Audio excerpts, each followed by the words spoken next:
안녕하세요. 오늘도 세계 곳곳에서 전해지는 놀라운 이야기를 들고 왔습니다. 때로는 선입견이 진실을 가리기도 하지만 그 선입견이 깨지는 순간 우리는 새로운 세상을 발견하게 됩니다. 오늘은 미국 워싱턴의 한 전략 분석가가 한국을 방문하면서 겪게 되는 충격적인 깨달음의 이야기를 전해드리려고 합니다. 자신만만했던 한 젊은 여성이 어떻게 완전히 다른 세상을 만나게 되었는지 그 놀라운 여정을 함께 따라가 보시겠습니다. 안녕하세요. 저는 캐서린 맥도널드입니다. 하버드 케네디 스쿨을 졸업하고 현재 워싱턴 DC의 브루킹스 연구소에서 국제정세 분석을 담당하고 있죠. 어릴 때부터 수학과 통계에 남다른 재능을 보였고 세상의 모든 힘은 결국 숫자로 표현될 수 있다고 굳게 믿어왔습니다. 이번 주 월요일 아침 평소와 다름없이 커피 한 잔을 들고 책상에 앉았을 때였습니다. 동료가 건넨 보고서 한 장이 제 눈에 들어왔죠. 2025년 포브스 세계 강대국 랭킹 마이너스 대한민국 6위 등극이라는 제목이 보였습니다. 처음에는 오타인 줄 알았어요. 한국이 6위라니 말도 안 되는 소리였거든요. 제가 알고 있는 한국은 그저 작은 동양 국가 중 하나였습니다. 물론 삼성이나 현대 같은 기업들이 있다는 건 알고 있었지만 미국이나 중국, 러시아, 독일, 프랑스를 제치고 6위에 오른다는 건 상식적으로 이해할 수 없었죠. 더군다나 제가 직접 계산한 여러 지표들을 봐도 한국은 기껏해야 12위 정도가 적당했습니다. 그날 오후 저는 제 유튜브 채널 파워라인에서 이 소식을 다뤘습니다. 한국 6위? 분명 통계 오류일 겁니다 라고 단언했죠. 댓글창은 순식간에 불타올랐고 아시아 구독자들이 몰려와 항의했습니다. 직접 와보지도 않고 어떻게 그렇게 쉽게 판단하느냐는 반응이 대부분이었어요. 사실 그들의 반응이 더 이상했습니다. 감정적으로 대응하는 모습을 보니 더욱 확신이 섰죠. 데이터는 거짓말하지 않는다는 게 제 철학이었으니까요. 하지만 동시에 궁금함도 생겼습니다. 대체 무엇이 그들을 그렇게 자신만만하게 만드는 걸까요? 그날 밤 상사로부터 전화가 걸려왔습니다. 캐서린, 한국에 직접 가서 팩트체크를 해보는 게 어떨까? 우리 연구소의 신뢰성을 위해서라도 정확한 검증이 필요하다고 생각해. 정말 원하던 제안이었죠. 직접 가서 그들의 착각을 명확히 증명해보고 싶었거든요. 비행기표를 예약하면서도 마음속으로는 이미 결론을 내렸습니다. 한국은 분명 과대평가된 나라일 거라고요. 제가 보기에 아시아 국가들은 대부분 허세가 심했거든요. 겉보기에는 화려해 보이지만 실상은 별것 아닌 경우가 많았죠. 인천공항에 도착한 순간 뭔가 이상하다는 느낌이 들었습니다. 공항 자체가 예상보다 훨씬 현대적이고 깨끗했거든요. 미국의 존 F 케네디 공항과 비교해보니 오히려 한국 쪽이 더 세련되어 보였습니다. 하지만 이 정도는 공항 하나 잘 지은 것일 뿐이라고 생각했죠. 공항에서 서울 시내로 이동하는 동안 창밖 풍경을 유심히 관찰했습니다. 고속도로 곳곳에 설치된 전자표지판들이 실시간으로 교통정보를 업데이트하고 있었고 모든 차량들이 질서정연하게 차선을 지키며 달리고 있었어요. 미국에서는 상상하기 어려운 모습이었습니다. 워싱턴에서는 러시아어 때마다 교통체증으로 몸살을 앓고 있었거든요. 호텔에 체크인한 후 처음으로 한국의 행정 시스템을 경험하게 되었습니다. 외국인 등록을 위해 구청에 갔는데 놀랍게도 모든 절차가 키오스크를 통해 이루어졌습니다. 여권만 스캔하면 자동으로 서류가 출력되고 담당 직원은 친절하게 영어로 안내해 주었어요. 보통 몇 분 정도 걸리나요? 라고 물어보니 1분이면 충분합니다 라는 답변이 돌아왔죠. 정말로 1분 만에 모든 절차가 끝났습니다. 미국에서는 비슷한 업무를 처리하려면 최소 반나절은 기다려야 했는데 말이에요. 이상했습니다. 분명 아시아 국가들은 비효율적인 관료주의로 유명했는데 한국은 정반대였거든요. 첫날 저녁 호텔 근처 카페에 들어갔습니다. 놀라운 일이 벌어졌어요. 몇몇 테이블에 노트북과 핸드백이 그대로 놓여 있는데 주인은 보이지 않았습니다. 미국이었다면 몇 분 사이에 도난당했을 물건들이었죠. 직원에게 물어보니 자리 맡아놓으신 거예요. 다들 그렇게 해요라는 답변이 돌아왔습니다. 충격이었습니다. 뉴욕이나 워싱턴에서는 화장실 갈 때도 가방을 들고 다녀야 하는데 여기서는 값비싼 전자제품을 그냥 두고 자리를 비운다니요. 이런 신뢰 기반 사회가 정말 존재하는 거였습니다. 그날 밤 호텔 방에서 처음으로 제 확신이 흔들리기 시작했습니다. 지금까지 봤던 것들이 단순한 우연의 일치일까요? 아니면 정말 제가 한국에 대해 잘못 알고 있었던 걸까요? 하지만 아직은 단정하기 이를 시기였습니다. 진짜 검증은 내일부터 시작될 테니까요. 다음 날 아침 드디어 본격적인 조사를 시작할 시간이 왔습니다. 첫 번째 목적지는 평택에 있는 삼성전자 캠퍼스였어요. 사전에 약속을 잡고 공식 견학 프로그램에 참여하게 되었죠. 처음에는 그저 큰 공장 하나 정도로 생각했습니다. 미국에도 테슬라 기가팩토리나 인텔 본사 같은 대규모 시설들이 있으니까요. 하지만 평택 캠퍼스 입구를 지나면서부터 뭔가 다르다는 걸 느꼈습니다. 경비소에서만 신분증 확인을 3번, 얼굴 스캔을 2번이나 거쳤거든요. 혹시 여기가 군사시설인가요? 라고 물어볼 정도였습니다. 안내 직원은 태연하게 평택 캠퍼스는 그냥 공장이 아니에요. 국가에 준하는 곳입니다. 라고 답했어요. 캠퍼스 내부로 들어서자 제가 지금까지 봤던 어떤 산업시설과도 차원이 달랐습니다.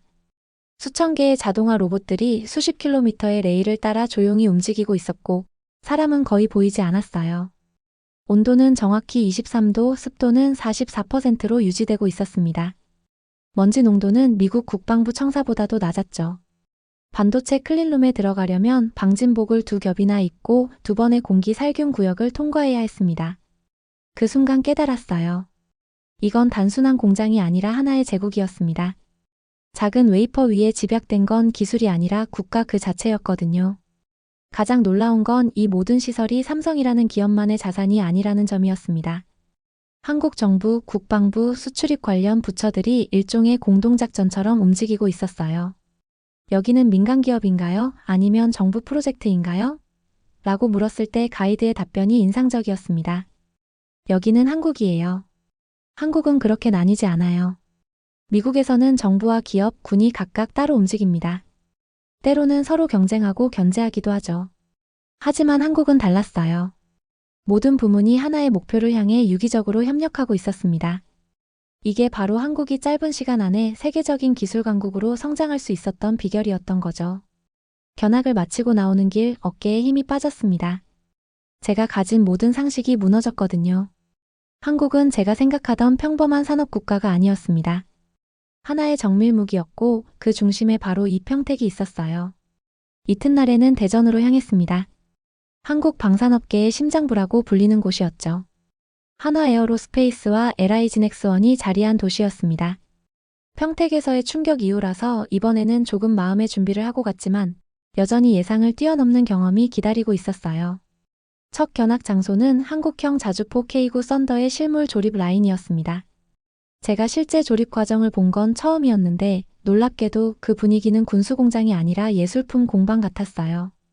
로봇과 인간이 동시에 움직이는데 그 움직임이 너무나 정교하고 조용해서 숨소리조차 삼키게 되더군요. 이거 정말 실전용이 맞습니까?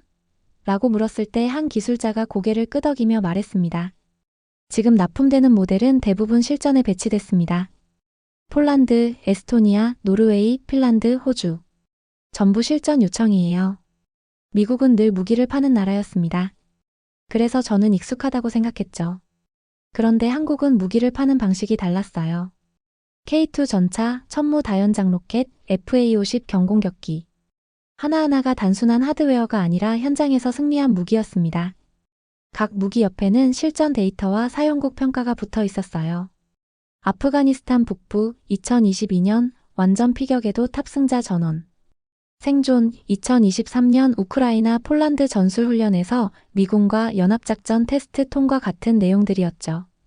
이런 데이터를 읽는 순간 알게 됐습니다. 한국은 승리를 수출하는 나라였어요. 더 놀라운 건 이 무기들이 만들어지는 과정에서 민간 IT 기술, 게임 엔진, 심지어 VR 훈련 플랫폼까지 동원된다는 사실이었습니다. 한국은 군사력마저도 디지털과 융합시키고 있었어요.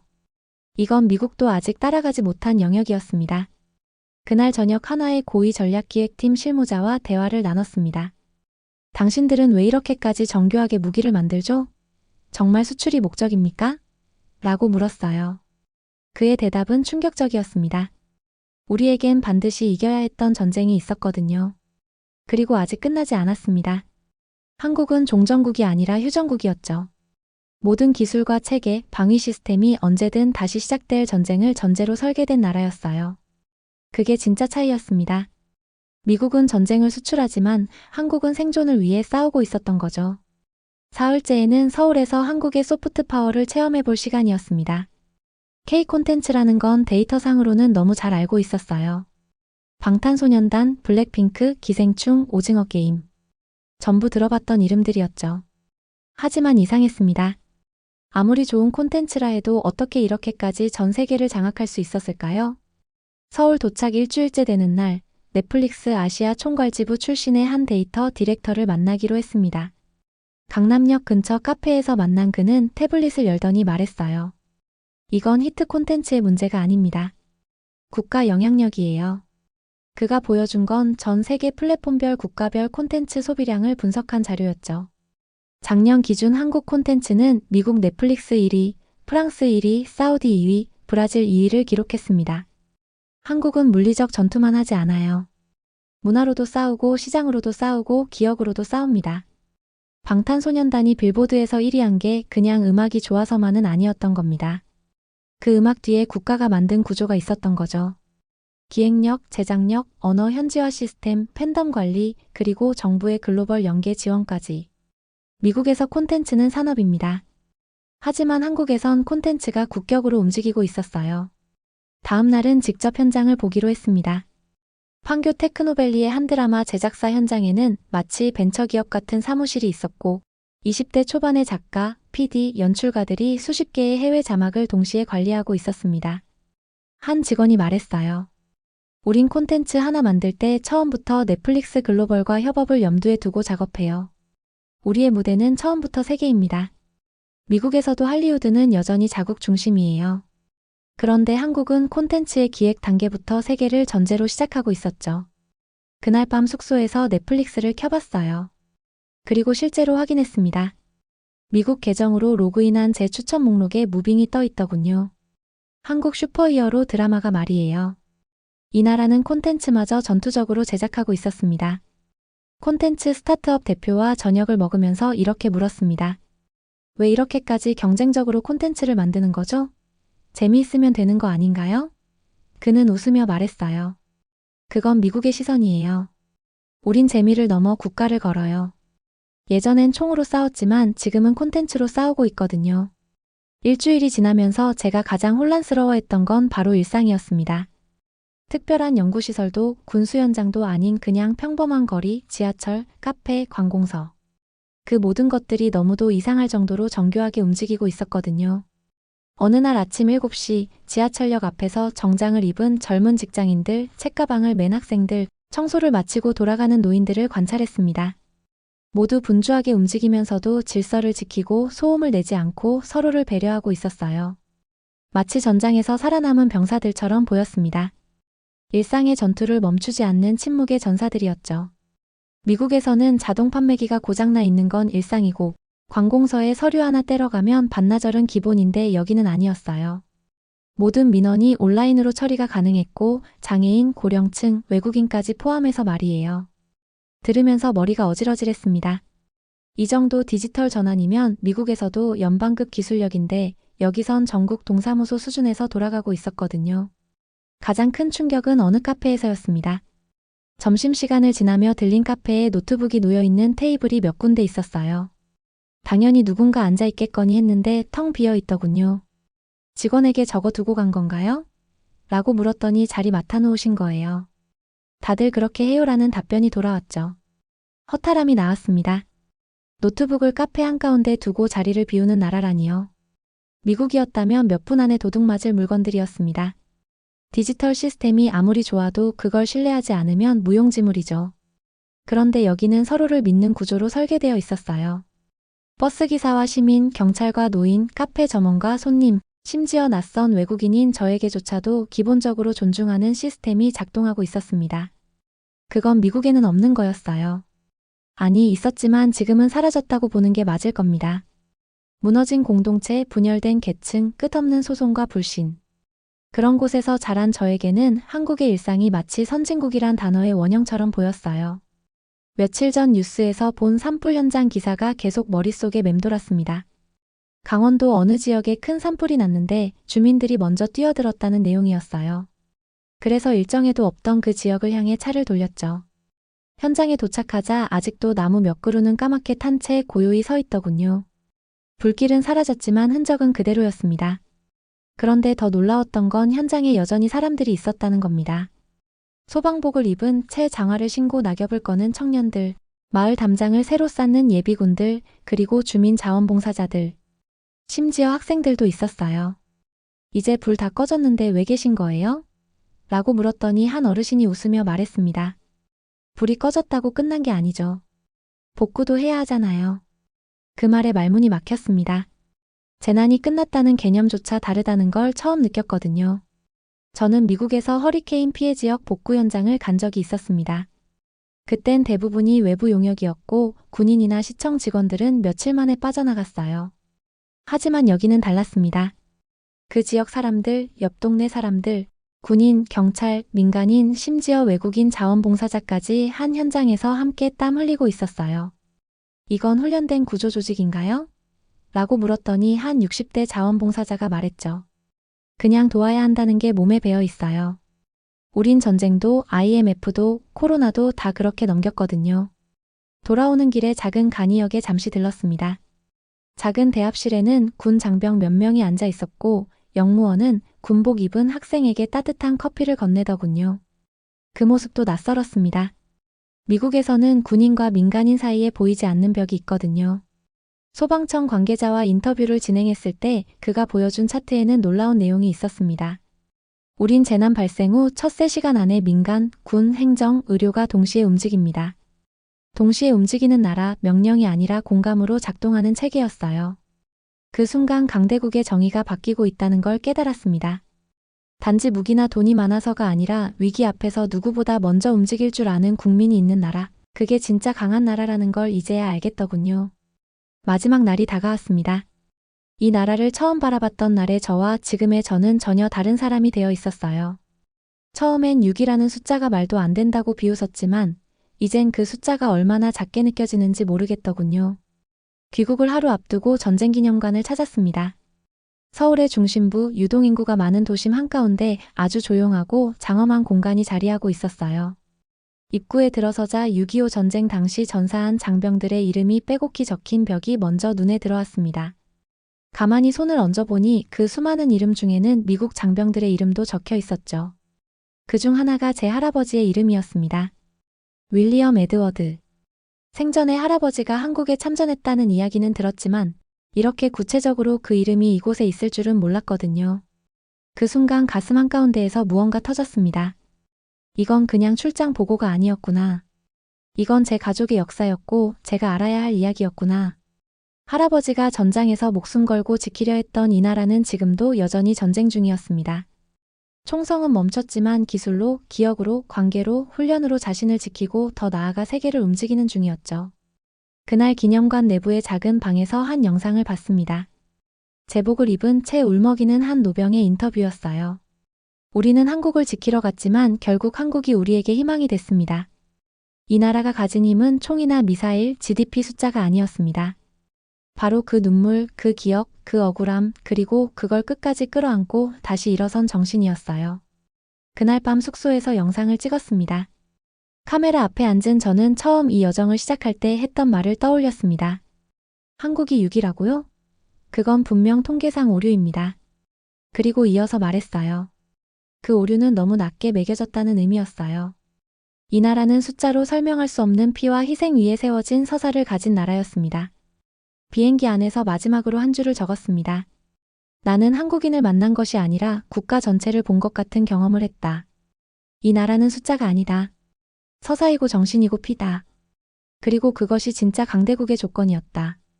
이제 미국으로 돌아가서 제 유튜브 구독자들에게, 동료들에게, 그리고 이 세상 모든 사람들에게 말할 겁니다. 한국은 강대국입니다. 단순히 군사력이나 기술 때문이 아니라 모든 국민이 한 편의 이야기처럼 연결된 나라, 그 서사 자체가 힘이 되는 나라라고 말할 거예요.